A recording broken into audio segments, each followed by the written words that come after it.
On an average project, I would say I would get at least 500 to 600 good leads. You're watching the Hersh Condos digital experience.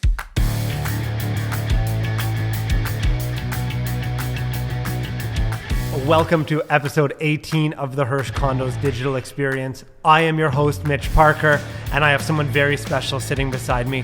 This is Sukraj Samra. He is one of the top pre-construction brokers in the entire GTA region, and we are going to dive into how to get started and dominate in the pre-construction industry. Sukraj, thank you so much for being with me. Thank you for having me, Mitch. Thank you. Awesome. So let's just jump right in. How did you get started in this whole crazy world of pre-construction? Well, I've been doing sales for the last 20 odd years, different things, but I'd say in the last 10 years I got into pre-construction.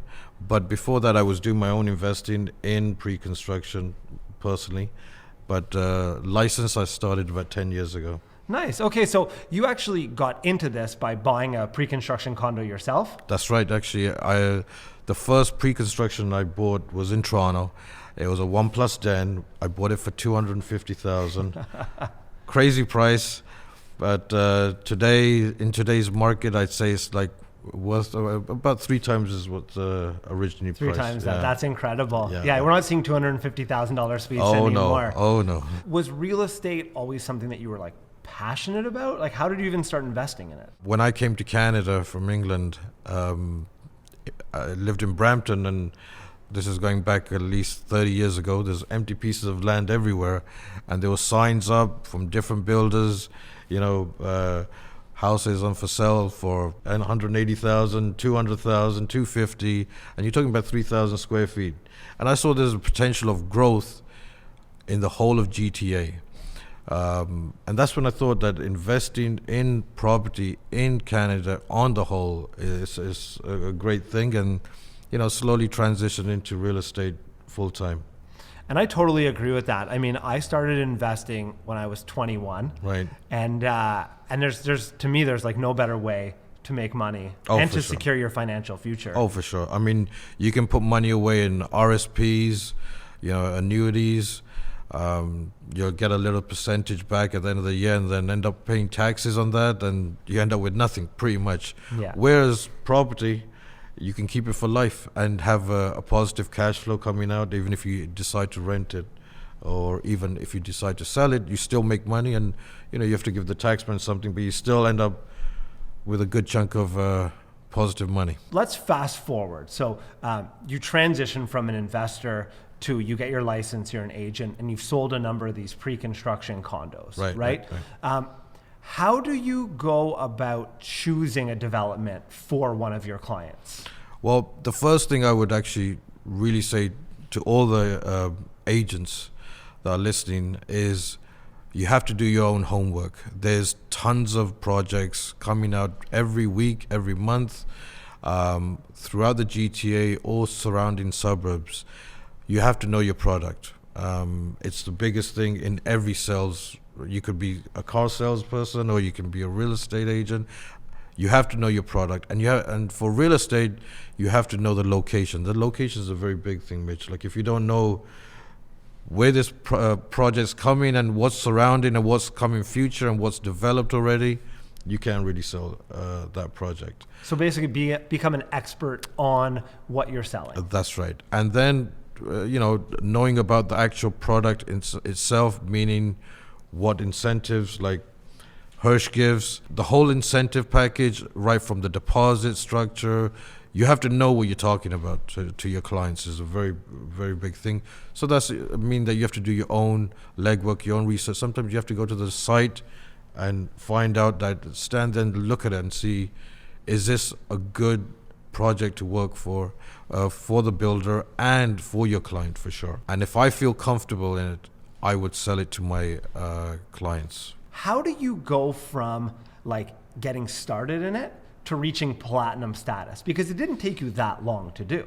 No, true. In pre-construction, it is a numbers game. I mean, you sell one, it is what it is, but it is a numbers game. You want to sell quantity. The first thing that I actually did when I started is went through my iPhone and I looked at all my contacts. Pretty much everyone has Facebook, everyone has Instagram, and there's so many people that have added you on Instagram or Facebook that you don't even know. But again, there could be a potential client, could be a potential investor, right? So I looked at my surroundings, what I have access to me right there. So let's jump into the actual process, because that's really the real reason why I wanted to have you here today. Okay. So how are you getting these leads? Like for example, like I know we were chatting numbers before.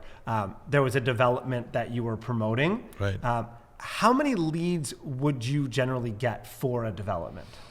On an average good project, I would say I would get at least 500 to 600 good leads if I have a few weeks or months notice from a builder that this project's coming up.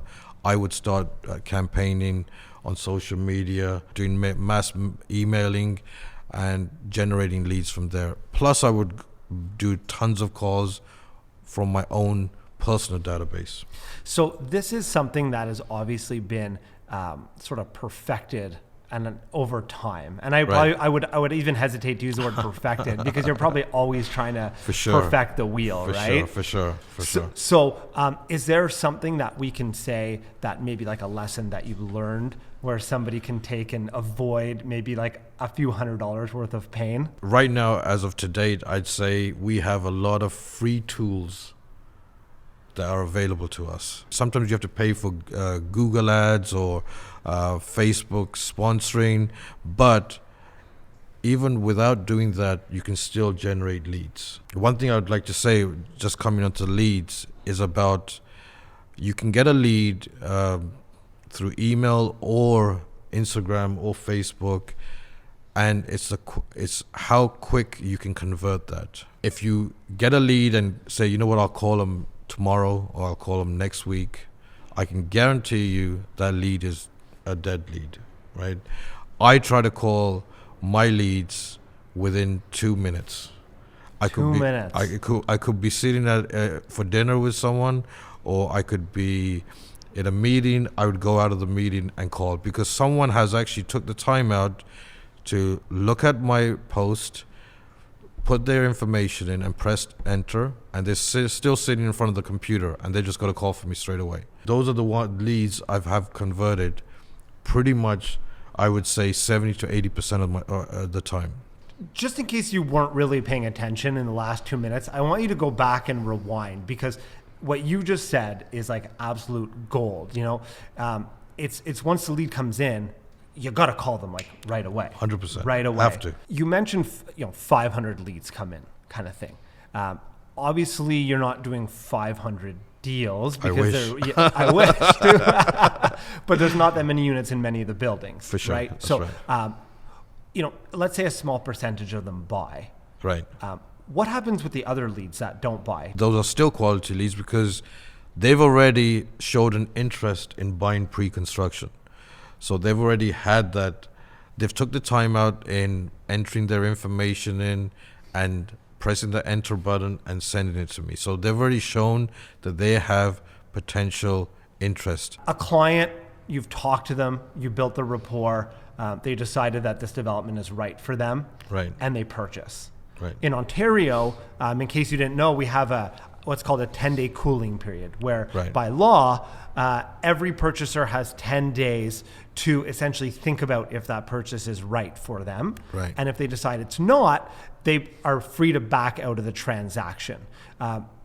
One of the things I've noticed with you is you have a very, very low rate of clients that actually back out within those 10 days. Right. What is your trick or your tips that somebody can use to help make their chances better? I would say throughout the whole process, you're in contact with them, giving them the update of the project, how much it's sold, what's available. Try to, find an excuse to call them just to keep in contact with them. And that can equal hundreds of thousands of dollars? It can. It can. Right? It very much can. Because commissions on a lot of this stuff is higher than resale. That's true. That's true. So when these things go firm in 10 days, It's true. it's pretty good. One point I'd like to say, also a good piece of advice, and someone told me this when I first started with doing real estate. Some agents like to calculate their commission before the deal's firm. Their mindset is only about the commission, not about the customer service, not about the product knowledge, not about anything like that, not even knowing your client. They're just worried about that. You know what, if I sold these 5 units, I'm gonna make 100 odd grand. Oh my God, I'm set for the whole year. It doesn't work like that in pre-construction. So I would really emphasize, never think about your commission. Never think about your commission until everything is signed, sealed, 10 days cooling period is done. It's pretty much sealed. That's when you can say, you know what, I've made this kind of money. It can happen that the client doesn't want to close. The builder's not going to pay you. If, at the end of the day, the builder may put it on resale right upon closing. And I can tell you from my own personal experience, Mitch is my witness, it happened at Chrisma. I had a client that came in and wanted to buy 4 units. And I was so excited. I said, Mitch, 4 units, amazing. And sorry to interrupt, but that would be like about how much in commission? I would say around 120,000, 110, 20,000, yeah. So good money. Very good money, yeah. And the day of signing, he calls in the morning and says, I've changed my mind. And I go, Mitch, what a bummer. He changed his mind, and I went, you know what? Mitch said, you know what? It happens. It's part of the industry, which I know. And I go, you know what? Let's move on and worry about the other clients that we have. That client, I kept him in my database and kept in contact with him. And 2 months later, he bought 2 penthouses off me. So it's about, it's not like, okay, he backed out and I'm never going to talk to him again because he backed out. I've lost 100 grand. I kept in contact with him, and we still converted him. So it's having it where your passion is about more than the money. 100%. Right? Because if you're thinking about more than the money kind of comes and the money kind of goes. We all know that. That's right, and all the best guys know that. Right. So having a bigger reason, I think, becomes your crutch for getting past when times are hard. Very true. Very true. Very true. Yeah. Okay, so I love that story, and I actually think that's a perfect place to end off. Thank you for watching. This has been episode 18 of the Hersh Condos Digital Experience.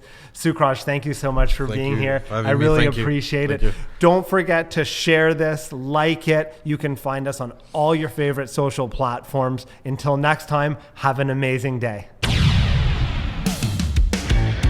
Thanks for watching the Hersh Condos Digital Experience. Stay tuned for more exciting content, subscribe to our channel, and make sure to follow us on all of our social media platforms.